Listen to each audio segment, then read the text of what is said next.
हाय दोस्तों, आपका स्वागत है मेरी यूट्यूब चैनल हॉरर टाइम्स में।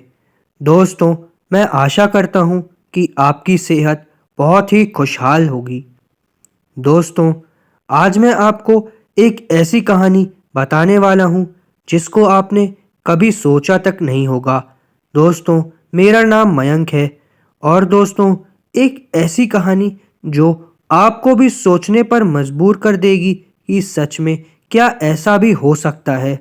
दोस्तों, ये कहानी है बहुत साल पहले की, जब हमारे ज़माने कंप्यूटर मोबाइल नहीं हुआ करते थे। लिखने का काम कलम से और कागज़ पे लिखाई होती थी। बात करने का ज़रिया था वो लैंडलाइन फ़ोन जो कभी लगता था या कभी आउट ऑफ सर्विस होता था। दूर दराज के ठिकानों में तो बहुत मुश्किल होता था। ऐसी ही किसी दूर सुनसान ठिकानों की खोज में एक लेखक निकल पड़ा था। उसको अपनी कहानी लिखने के लिए शांत और अकेलापन चाहिए था।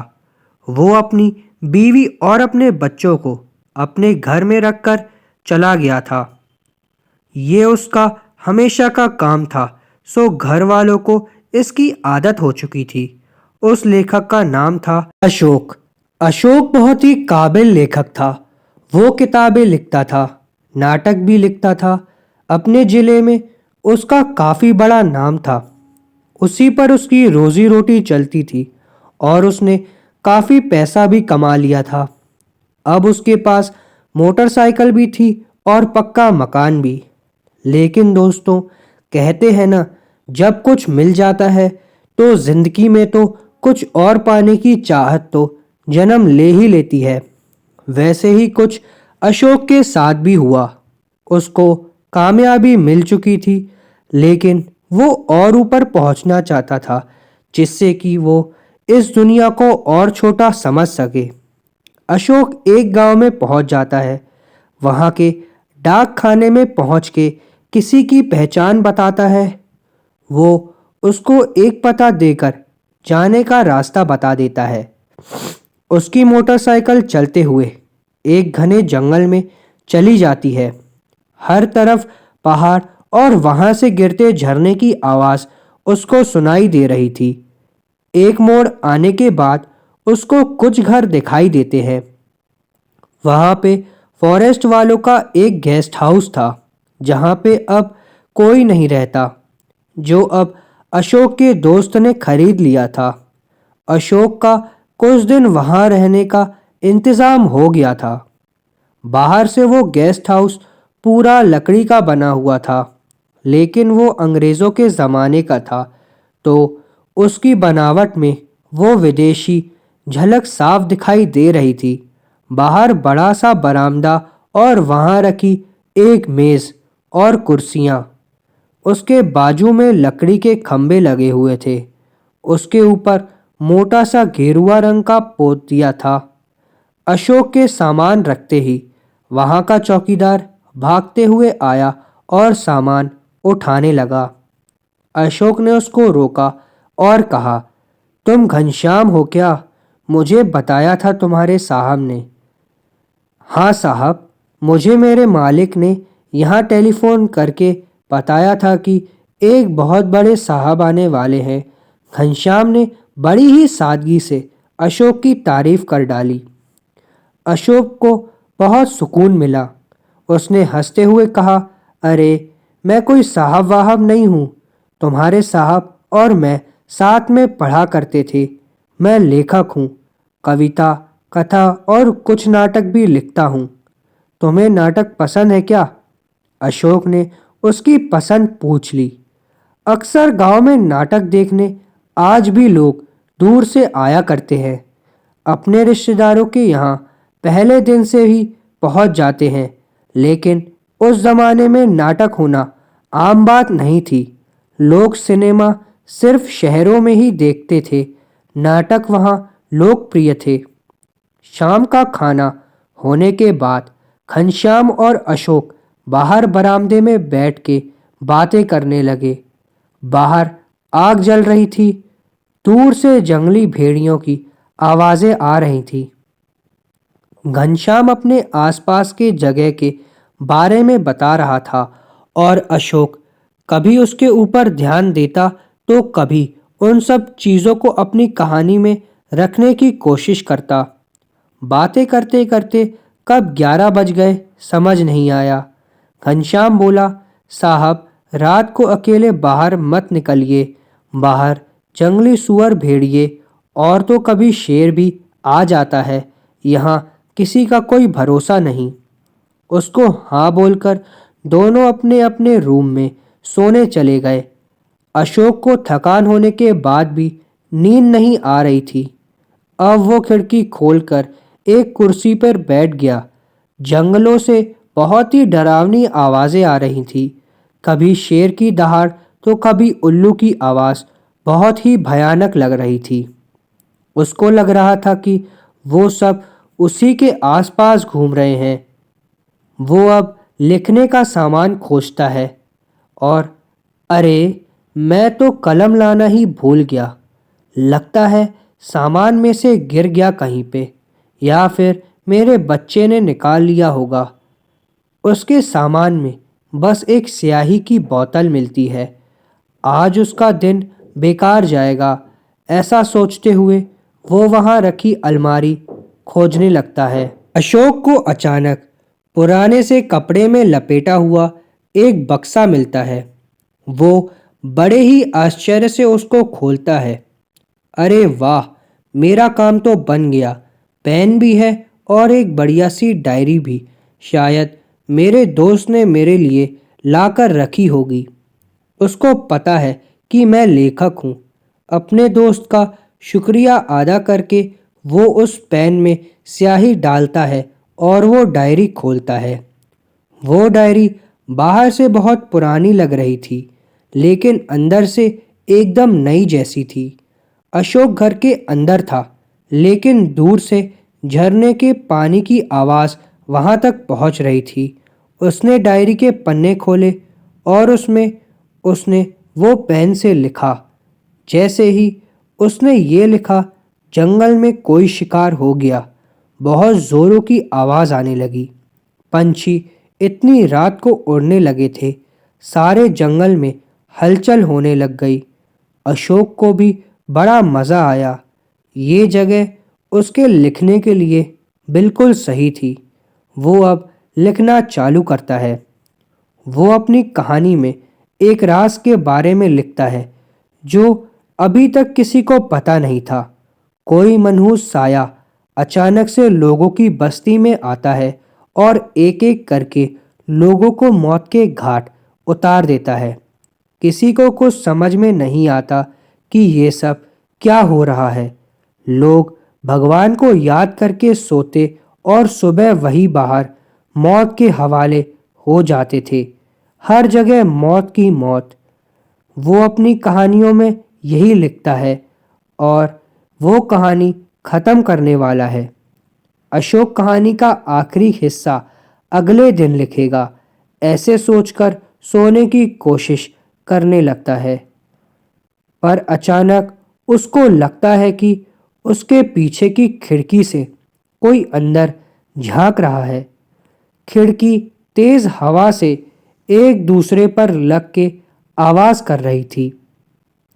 कुछ देर के लिए अशोक एक ही जगह सुन्न होकर खिड़की की तरफ देखता है। एक पल के लिए वो सोचने लग जाता है कि वो दरवाज़ा खोल के घनश्याम का दरवाज़ा देखता है। उसका दरवाज़ा बंद था। अशोक ने वहाँ खिड़की में किसी को तो देखा था, लेकिन अपना वहम मानकर वो सो जाता है। अगले दिन सुबह वो घनश्याम के साथ जंगल और खेत के लिए घूमने निकल जाता है। दोपहर खेत में खाना खाकर एकदम शाम को वो गेस्ट हाउस वापस आते हैं। शाम का खाना खाकर दोनों सोने के लिए चले जाते हैं। आज उसको कल की कहानी का किस्सा ख़त्म करना था। वो डायरी खोलता है। रात काफ़ी हो चुकी थी, लेकिन उसको तो काम करना ही था। लेकिन आज जैसे ही उसने कलम उठाई, खिड़की जोर से खुल गई। अब अशोक डर गया। उसने जोर से आवाज लगाई, घनश्याम। घनश्याम दौड़कर आ गया। अशोक ने दरवाज़ा खोला। अभी मैं यहाँ बैठा था तो मैंने किसी को खिड़की से झांकते हुए देखा, जैसे कोई आदमी हो। अशोक थोड़ा सहम कर बोल रहा था, साहब, आपको शायद वहम हुआ होगा। यहाँ तो कोई नहीं और मैंने बाहर के दरवाजे पर ताला लगाया है। कोई कैसे अंदर आ सकता है? घनश्याम इधर उधर घूर कर देखे जा रहा था।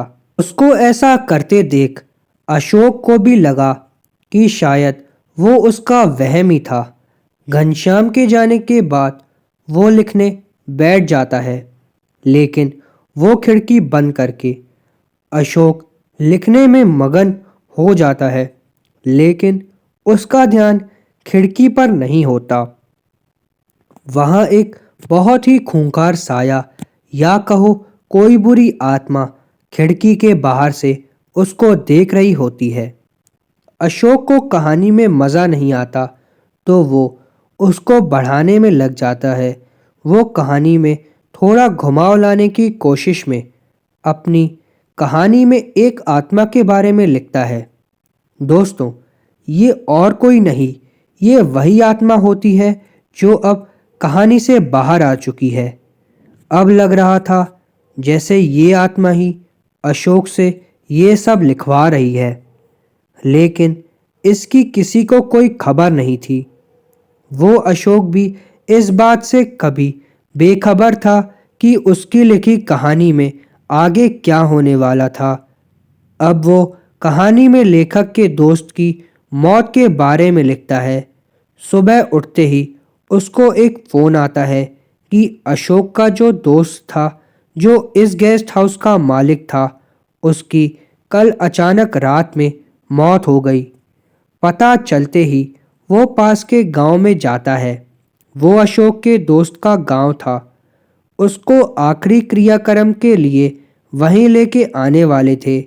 मौत मानो एक बंद लिफाफे में थी। किसी को कोई खबर भी नहीं थी। पुलिस भी हैरान और परेशान थी। अशोक को बहुत बुरा लग रहा था। अब उसको गेस्ट हाउस में रुकने का मन भी नहीं था, लेकिन अब उसका काम होने वाला था। वो कहानी ख़त्म करने जाने ही वाला था। आज वो उस पेन से लिखता है कि उसके गेस्ट हाउस का नौकर जो उस कहानी में था, उसको जंगल में कोई जंगली जानवर मार डालता है। दूसरे दिन सुबह घनश्याम का कोई अता पता नहीं था। दोपहर तक राह देखने के बाद अशोक अपने हाथ बाजू के लोगों को लेकर खोजने निकल जाता है।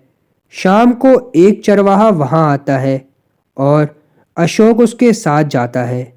एक पेड़ के नीचे घनश्याम की लाश मिलती है, बहुत ही बुरी हालत में। जानवरों ने उसको पूरी तरीके से फाड़ दिया था। देखने लायक भी नहीं था वो। पुलिस ने उस लाश को पोस्टमार्टम के लिए भेज दिया। अब अशोक को कुछ अजीब और बहुत ही भयानक होने वाला है, ऐसा लग रहा था। अशोक भी बहुत थक चुका था। गेस्ट हाउस आकर वो अपनी कहानी ख़त्म करना चाहता था। इतना सब होने के बाद अब उसका मन नहीं लग रहा था।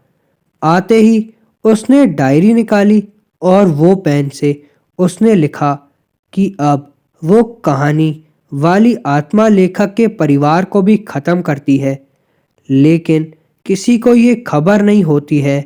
ये सब लिखने के बाद वो पानी पीने बरामदे में जाता है। वापस आता है तो वो अंदर का मंजर देखकर उसके पैरों के नीचे की ज़मीन खिसक जाती है। उसकी डायरी के पास एक बहुत ही डरावनी आत्मा खड़ी थी। अशोक की तरफ ही देख रही थी। अशोक चिल्ला उठा। बाजू के घर वाले भी आ गए। उन्होंने भी उस आत्मा को देखा। कुछ देर वहीं रुककर वो अचानक गायब हो गई। अशोक ने अपनी कहानी वाली डायरी उठाई और उसको गौर से देखने लगा। उस पेन से लिखी हर चीज उसके सामने जैसे जन्म ले रही थी। उसको यकीन नहीं हो रहा था कि लिखी हुई चीजें कैसे सच हो सकती हैं, पर उसको ये समझ में जरूर आ गया था कि वो जो कुछ भी लिख रहा था वो सब सच हो रहा था। दोस्त और नौकर की मौत। अशोक ने लेखक के परिवार की मौत के बारे में भी लिखा था। लिखा हुआ तो मिट सकता नहीं था, इसलिए अपनी गाड़ी को बहुत तेज रफ्तार में भगाकर अशोक अपने घर की तरफ निकल जाता है। कहीं ना कहीं उसको ये एहसास हो गया था कि उस डायरी या पेन की वजह से ये सब हो रहा था, और वो जो भी लिख रहा था वो असलियत में तब्दील हो जा रहा था। लेकिन अब देर हो चुकी थी। अशोक का पूरा परिवार नष्ट हो चुका था और रिश्तेदार उसके घर के बाहर खड़े थे। उसको बीवी और बच्चों की तस्वीर सामने दिखने लगी। उसका हंसता खेलता परिवार सब खो गया था। एक ही झटके में उसका सब छीन लिया गया था। अशोक खुद को संभाल भी नहीं पा रहा था। अपनी लिखी कहानी पे उसको बहुत गुस्सा आ रहा था। उसने अपनी पत्नी की चिता में वो डायरी फेंक दी जिसमें वो कहानी थी। शाम को सब रिश्तेदार जाने के बाद वो अपने आप को कोसते हुए रात तक रोता रहा।